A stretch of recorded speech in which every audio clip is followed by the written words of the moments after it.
here, Miami Community Newspapers. We're live with Missy Buck. I don't know what kind of music this is, but it's not Miami music. But it's great to have Missy Buck in the house. She's a digital star. She'll make you a star. By the way, she is also an author, and I love this book, Athletes' Mental Health. And it's not just athletes. It can fit into anybody, correct? Yeah, definitely. It can help anybody. So, where'd you grow up? Here in Miami, born and raised. What high school? Palmetto. Did you go anything after that? I did 2 years at FIU, and then I went to Florida State. Wow. Mom and Dad let you go up there? Oh, yeah, well, I stayed here first, right? I stayed through the years where you're going to get in trouble, and then I went. How old are you again? How old am I? We won't answer. Ooh, Grant. But I remember that your dad was very involved with Sunnyland. Yes, coach for a long time. Rumors that you were a cheerleader? I was a cheerleader. You want to give us a cheer? Whoa, if I can remember one. Were they the Sun Devils or the Cowboys? Sun Devils. Wow. We were the Sun Devils. You know, it's hot in here, just like it is kind of now. That was one of the cheers. I played at Sunnyland my early years. Oh my God, a long time ago. Yeah. So, and as you know, I have a big connection to Sunnyland Park. Yeah. So, okay, you're a digital person. So, how did you get into that? So actually, that's what I studied in school. I went to Florida State. I have a double major in communication and also in English, and I had worked some jobs, was at an awesome PR agency. That's what my concentration was in public relations. And because I knew I wanted to write, I've always loved to write, hence, eventually I was going to write a book. But anyhow, so I decided I'm going to do something where I can write.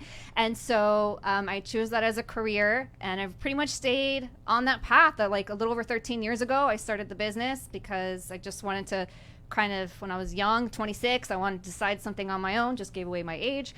And that's how it started. Now, we'll get right into the nitty gritty. Everybody's behind. Today you think you're caught up in the digital world, but tomorrow something new comes about. How many social media accounts you have? We have, I just know Facebook. We're on Facebook. We do newsletters. We do Twitter. We do Instagram. Right. What else is there? And what else should we do? Oh, man. So that's a question people ask all the time. That's actually a really great question. And my answer is always, because there are so many different networks, I definitely always suggest looking at Facebook and Instagram as a starting place. But each place really has, or each network really has its own audience. So what I always tell people to do, if they're on the fence, they're not really sure where they should be, ask your customers, ask your clients, shoot them a text message, send an email, do whatever it is that you have to do, and just ask them, hey, which social networks do you use the most? And then that'll help you figure out which ones you should put your time in and how to, which ones to go to, in other words. Just to let you know, Charlie Miller just responded. He's up there. The best community newspapers in the world. He lives in Texas. He's my nephew. He's 6'5" and black, and I'm 5'6" and white, but we're related. Charlie grew up in South Miami. Do you remember who he was? He was Mr. Gatorade, basketball player, went to Indiana, played a couple years. His family and our family are one. So, okay. Welcome, what's Charlie. the most common accounts business should have? So the top two, I think, are Facebook and Instagram. But LinkedIn's really good if you're a professional and you're trying to grow that part of it. It's really good for making those connections. And again, it depends on your business. Are you B2B? Are you B2C? What demographic are you looking for? TikTok, for example, is becoming more and more popular. I hear about TikTok. Everybody dances on it. Yeah, but there's actually people doing other things as well on there now. So they're creating videos with tips or this or that. But like if you had a product, that would be a really fun place to go and showcase that product. Okay. Big issues. How many times should you post on your accounts? Oh, man. So that's another really popular question that people are just always asking. So I think really generally speaking, the more, the better. However, people get really overwhelmed by that, right? So if I say post 7 times a week, they're like, I don't have time for that. So what I would say is just commit to what you think you can do. If you can do 3 times a week, do 3 times a week. Just making sure that you're doing something often enough, so at least a couple times a week, where people know that you're there, that they go and look at your account, it looks like it's active, it doesn't look like it's stale, or that you're not paying attention. Right now, one of your fans are watching Mitchell Panther. Oh, Mitch! Yeah, they are true marketers, and you work with a little bit of their business? Yes, we do their social media marketing. This law firm was brilliant before you, and now they got to the next level. They are the true marketers. And these are things that they do. Other than they're on TV, television, radio, Yeah. they do all the social medias. They belong to all the business organizations, but more important than that, they give back. Mm-hmm. And that's one way to be successful in business is give back to your community. So Panther, and Saboa, how do you pronounce it? San Pedro. San Pedro. David. Thank you for what you do in our community. Okay, Facebook, everybody thinks you post it, somebody's going to see it. Right. Is that true? Absolutely not. So It was. if you Like 10 years ago, that was the case. It is no longer Okay, that case. so let's say let's use my account. I have 5,000 people. I don't say friends. 5,000 people. Okay. Of the 5,000, if I post something, what's the percentage that sees it? Ooh, that's tough. So, because it's tough to answer because it changes, and this is going to kind of maybe sound like a goofy answer, but you have pages and you have your personal account. The percentage of people that will see something on either depends really on what Facebook decides that it wants to show Big your Brother. friends See, I and knew followers. Big Brother's involved. I'm telling you, that's what it is.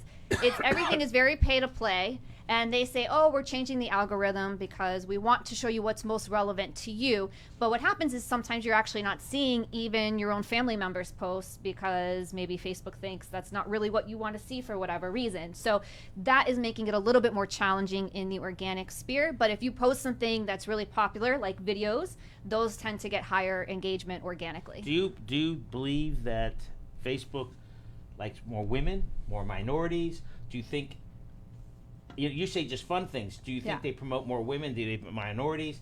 We don't know what to post. Some people go, "I want people to look at my posts." Mm-hmm. To me, everybody loves kids.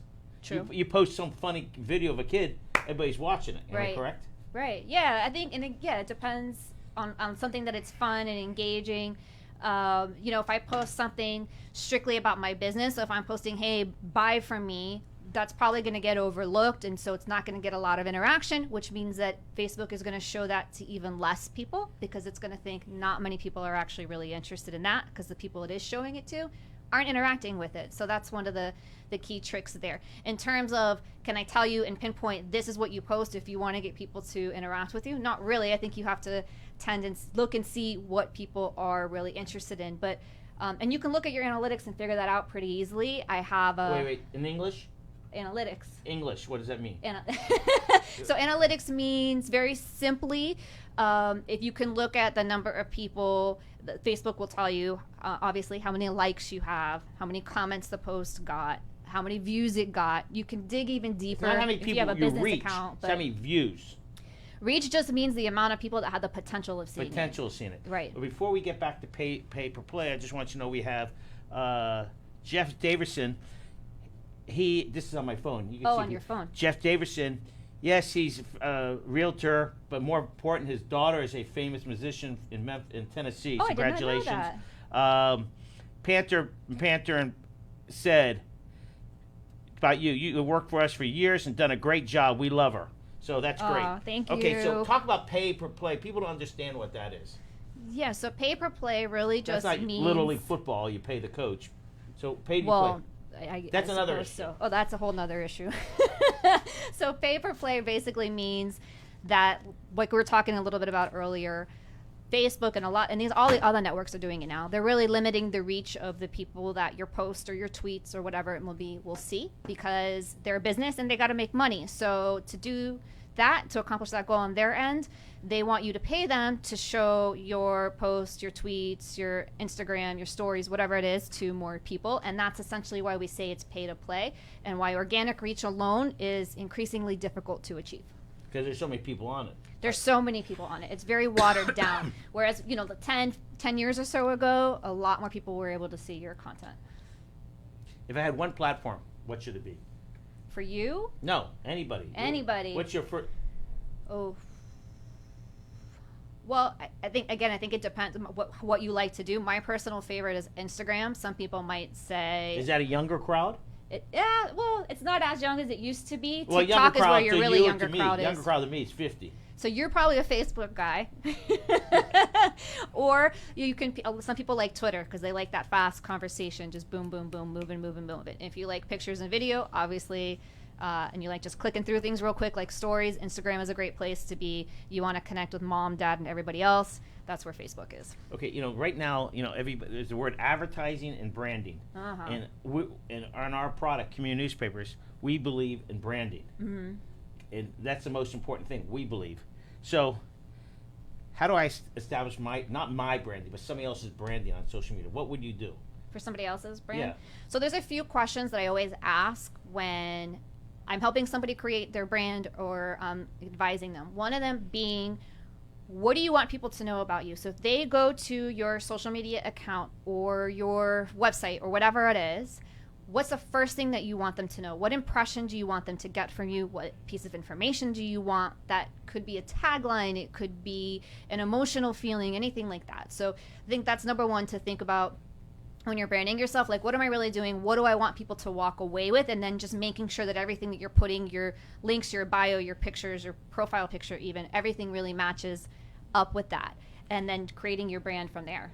Okay, I got Jimmy Linsky from South America. He's not in Costa Rica. He's one of those islands somewhere out there. Jimmy Linsky, former great all-county running back at Columbus High School. And he went down to South America and never came back. He has a big restaurant bar called the Lazy Lizard. Talk about great marketing. He does great marketing, get people driven down there. Who's watching on your Facebook? Do you see? Can you see that or not? Let me see. We got David Acosta. Okay. What about content? How important is content? How important is content? Content is everything. So, but that always comes after your brand, by the way. So I feel like I always say to people, you want to have that brand, you want to know your goal, and you want to know where you're going, and then use that to develop your content. But your content is, literally everything from your photos to the comments that you leave. I believe that's a piece of content because that's representing your business. So all of those different factors. Okay, speak about content. Should you, at this time, get political? If you had a company, ABC Plumbing or ABC Law, whatever, should you really be talking about Republicans or Democrats or independents? And will you lose business from it? Will you gain business from it? You could get both, right? So if that's something that personally, I choose not to talk about that in my business world. But if that's something that was a part of your model, or maybe you're just really passionate about, or that is a part of your brand, people know you're really politically active, then I would say, yeah, you can go ahead and talk about it. But again, understanding that you might lose people, and that might be okay with you, right? Because maybe those aren't people that are aligned with who you really want to do business with. And then you might gain trust as well from a different market. So it just depends on how you want your brand to be aligned. Right now we have Ivan. You know who Ivan is? Ivan. Who is probably one of the best computer guys, networking guy. The best, I would say. He's the best. So the best. Hats off to you, Ivan. Everybody thinks you guys do a great job at your company. Okay. The outreach is, how important is it to your social package, social media marketing? Outreach? Yeah. Well, again, that's another piece of the puzzle that really helps amplify what you're doing on social media marketing. I'm sorry. It's not really a set it and forget it. Many years ago, you'd be able to post something and sort of walk away and let it do its thing. Again, because we're in a pay-to-play environment, it's more crowded than ever.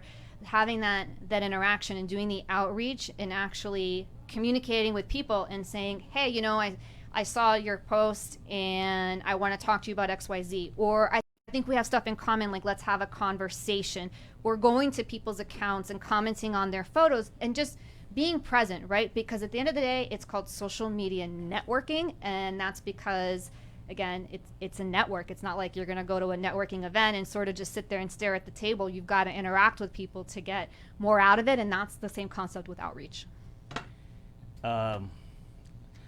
We have Jesse Goldmark, who owns a Montessori at Miami Beach. Oh, nice. We have Vivian Powers, Joe Ludovici. He was a hell of a baseball player at Palmetto. Did you go to Palmetto? I did. Yeah, Joe Ludovici is watching. How much time should I spend a week on social media? Or should I have my 12-year-old, I don't have a 12-year-old, do it? Because right now they're on it. How long should we spend a week on it? Yeah, so that's something that, all right, ideally, you probably want to give yourself an hour for the marketing part of it, not just, perusing to peruse. But the marketing part of it, I'd say to get the most out of it, probably around an hour a day. Again, that depends on how many networks that you're on, what strategy you're executing, how busy you are, and stuff like that. If you can't quite do that, then I would say at least carve out maybe 15 to 20 minutes at the beginning of the end of the day. And I say that because things change really quickly, to check in, make a post, respond to comments, see if there's any direct messages. Sometimes they hide as a request, and you don't want to miss those because you could miss an opportunity there. So, just and making sure if you're even really busier than that, putting notifications on your phone so that you get the notifications pushed. What are they called? Push notifications, so that when a comment or something comes in, you can immediately respond. That's important. Very important. Email marketing. How effective is it, and how do they make it more effective? Yeah. So. And how can I make my email subscription list bigger? Oh my gosh, Grant, that was like 5 questions. That's easy.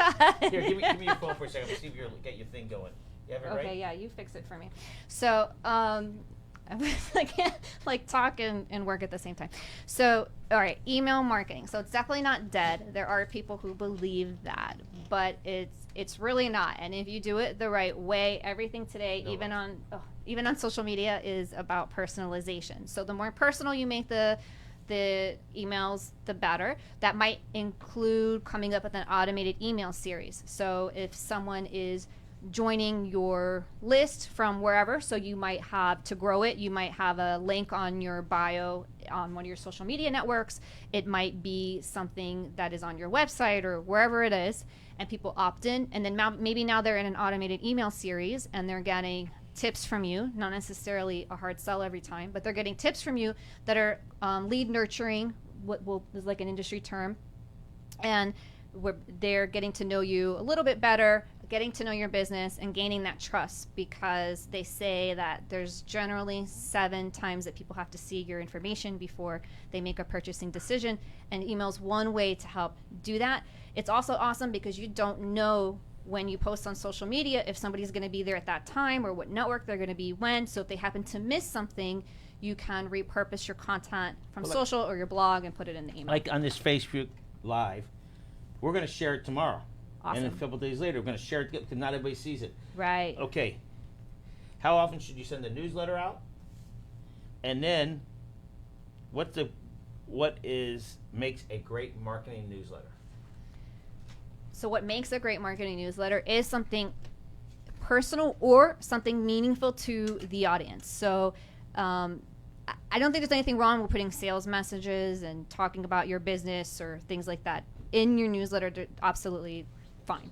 But putting something in there. So for me, one thing that I like to do personally is when Miss Inc. sends out our newsletter, which we do monthly, I put a personal message at the very top, and it's something that I've written heartfelt, something maybe that's been on my mind, or a tip or something. Everyone's cute to me. Oh, see, you get them, right? Yeah, absolutely. See, so I can't wait. I wait every month.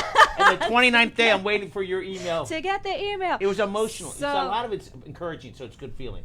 Because to me, that's part of my brand. I want people to feel inspired. I want them to feel, whether they work with me or not, I want them to have consumed content from Misty or Miss Inc. and feel that they are better, that something has been lifted. Their spirits have been lifted. They're inspired. That's part of my brand. So that's definitely when you're thinking about your messages and what you're doing in your newsletter, that's something to consider as well. Just putting a little personal touch in there. What's your web? Can you type her webpage in? It's miss-ink.com. While he's typing that, I just want to recognize we have Dennis Lindsay, SAS High School. We have Lee Efferson. We went to camp together 50 years ago. We don't look any different. Albert Alvarez, one of the top high school coaches, retired from that. My brother even joined us right now. And we have Stu Opperman, who's watching.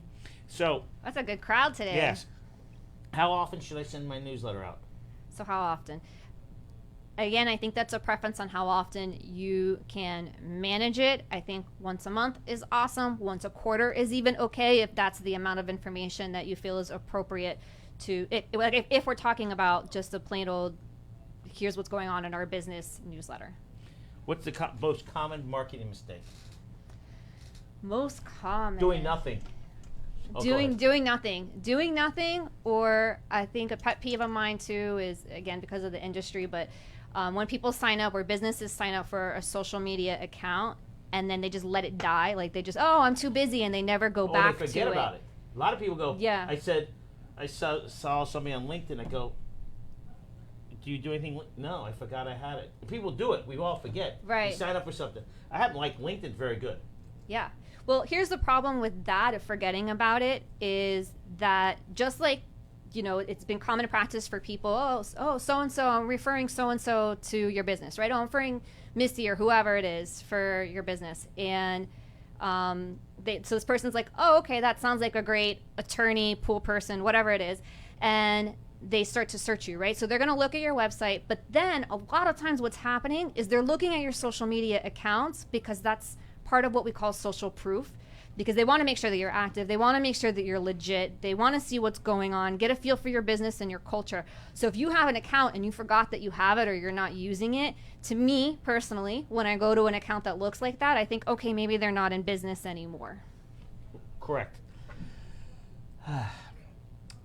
I still don't understand. What's the difference? What is a blog? And why do you need a blog? You got newsletters, you got Instagram, you got Facebook. Why do you need a blog? And what is a blog? So a blog is a series of articles, essentially, that exist on your website. So these are pieces of content, talking about content, that you can write around specific topics, either something a testimonial or a story of something that happened with a client, which are always really popular, by the way. People love stories. Or you can talk about a hot topic in your industry. And the idea is to write a piece of content that establishes your credibility, just like you're doing with your social media. So that I'm knowledgeable, I know what's happening, we're writing articles about this. And it also helps drive website traffic. That's a whole different conversation, but it's definitely a really good tool for that. Google loves fresh content. And where's the blog? What do you type in? What do you mean? Typically they exist on the website. Like there's a tab, so if you don't have one, your website designer can create that for you. A blog could be a web page too, right? It could be. Okay, so blog was all fancy, but you just go to my web page right? Essentially. So, but it's like a second part of your website that you have to integrate into it. So it's kind of like if you went to community newspapers and you see all those articles that are added fresh. That's sort of a concept of a blog. It's fresh content that's being added. Big question is, am I doing a good enough job? So how do I evaluate my branding? Because you're never doing a good enough job because somebody new's trying to catch up to you all the time. So how do you evaluate yourself? That's a great question. So one thing that I like to do is again, look at the markers. So am I posting consistently?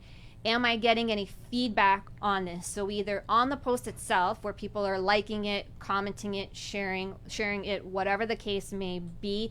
Are they signing up for my newsletter? Whatever those goals and markers are that you set up when you set up your branding and your goals.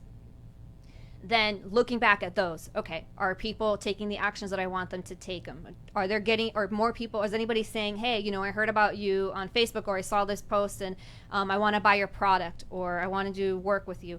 So again, it's a little bit different markers if you're B2B or B2C. If you're selling products or services, all those things factor in there. But those are things that you're going to look at to see, okay, what kind of interaction am I getting? Are those interactions helping me achieve my goals? And keep in mind too that because social media is so funny with the algorithms, sometimes it can really feel like you're talking to a wall. Like you spent all this time coming up with this really great post and you put it out there and it's like you feel like it's crickets, or I took the time to do this awesome video and no one's really commenting on it. But then the funny thing is people are still watching. So for instance, this happens when I post my videos on Instagram. Maybe it doesn't get a ton of comments, but I'll see people out and about and they'll be like, hey, I love your videos, keep it up. And I'm like, oh, I didn't even know you were watching my video. Well, it's because you don't know. Not people calling you right away. Hey, I saw your video. They see it. So one comment I think you brought up, if you do stuff online and people respond, answer them right away. Yes. Like these people right now, they're watching. A few of these people are watching. Oh, Eloise Rodriguez is watching. Oh, hi, Nick Bonacani Jr. from, I think he's Orlando now, played football for me when he was little. Yes, I used to run him ragged. Shirley Tucker, So people always watching, make sure you recognize when they do comments. Recognize. Now we're going to move something else. We got a 2-minute quiz. You ready? 2-minute quiz. Ready? Let's see if I'm ready. You ready? I'm gonna as ready as I'm gonna be. I didn't prepare for a quiz. Your favorite chicken place? Go. I don't eat chicken. You're vegetarian? Pescatarian. What is a pescatarian? I only eat It's fish. like a Lutheran. Well, no, it's not religious. It's not religious. I just only eat fish. Sorry, guys. Oh, okay. Your favorite football team? Oh, Florida State. Wow. Okay. As a kid, who's your favorite politician? As a kid? Yeah. I didn't pay much attention to Yes, politics you did. as Really? a kid, but I guess I remember Ronald Reagan because that's when I was real little, when I was first learning about presidents. Like that guy was a big deal. Your husband's birthday? July 21st. Your mother-in-law's birthday? Ooh, it's in June, but I don't know the exact What's your date. mother-in-law's name? Margie. Margie. She doesn't know your birthday. What is up with that, Margie? I don't know her exact birthday. Right. Sorry. You better find out. Your husband's birthday? July 21st. Your mom's? February 19th. Your brother's? May 16th. Sorry. Your dad's? July 30th. January 30th. Jeez. All right, you passed. You don't eat hot dogs. Do you eat turkey? No. Okay, but here, I'm going to do this anyway. Thanksgiving. What was your best Thanksgiving growing up? Oh my God. Honestly, no joke. I think every Thanksgiving is my favorite Thanksgiving. My family is huge and we're of Lebanese descent, so it's like really one of the only times a year that people bring all the dishes. People, if you don't know who Lebanese, they're the mafia. When they get together, they pile in. We have a huge, we have, from different places too, but my aunt will make kibbe, which I don't eat anymore because I don't eat meat, but, and I'll make hummus and tabbouleh, and it's a lot of fun. Who was your superhero as a kid? Oh, She-Ra. Who? She-Ra. All right. Okay. You don't eat food. Okay. I eat food, just not meat, Grant. Do you eat pizza? Yeah. Okay. Your favorite pizza place? Oh, this is easy. Frankie's. Frankie's on Bird Road. Wow. My parents grew up on that. We grew up on it. Okay. What the label food? Presbyterian? No, that's pescatarian. Okay. It's going downhill quick, guys. Your favorite Christmas? My favorite Christmas? All the way back. What was your favorite Christmas gift as a kid? My favorite Christmas gift? I don't know. I'm pretty spoiled. Maybe when I got a beeper. That was a big deal. A beeper? That was a big deal, guys. Okay. The magic of the mix. In 1 minute, what's the magic of the mix to get a correct marketing plan for somebody? Magical mix. Yeah. What would you say the quickest help the brand? What would you say to somebody? To develop a brand? Yeah. Again, I think it's always about putting together who you are as a person and kind of your personality and your style, and what ultimately your goal is, what services you're selling, whatever it is that you're doing, and bringing them together, because the number one thing that I always say is people do business with people that they like. So it's as simple as that. Just be who you are and connect with people as humans and who you are. If you're going to be in Miami a long time, treat everybody as a friend and a lot of respect, and hopefully get business, but at minimum, you stay friends. Last few people I was just watching, Dr. Newman was watching. Oh, hi. So he's a world famous chiropractor. Yes. And he's Mr. Rotarian. So you go to Mistys-Inc.com. Yes. There's a book. You can buy it on. Well, that's at my personal blogging website, which is purposesoulathletics.com. Or you can just go to Amazon and look up Athlete Mental Health Playbook. Really, what you've done with Pinecrest Business Association, you keep them alive in the marketplace, and a lot of my friends hire you, so congratulations. Thank you. And you do a great job, and I thank you very much. Hopefully we'll have you come back in a couple weeks, absolutely. talk about, we'll pick a target, and we'll talk about how to market it. Yeah, and let us know if you have questions too, right? Like if there's something specific. If you need a contact her, Mistys-Inc.com. All right, you're going to close it out. Say 10 seconds and say goodbye to everybody. Go ahead. 10 seconds and say goodbye to everybody. Well, I'm such a smarty, you know what. So, no, thank you guys. Thanks everyone for tuning in. If you have any questions, of course, please let us know. And I hope everyone is staying healthy, staying safe. That is of utmost importance these days. And just, again, thank you and be well. That's it. a wrap. So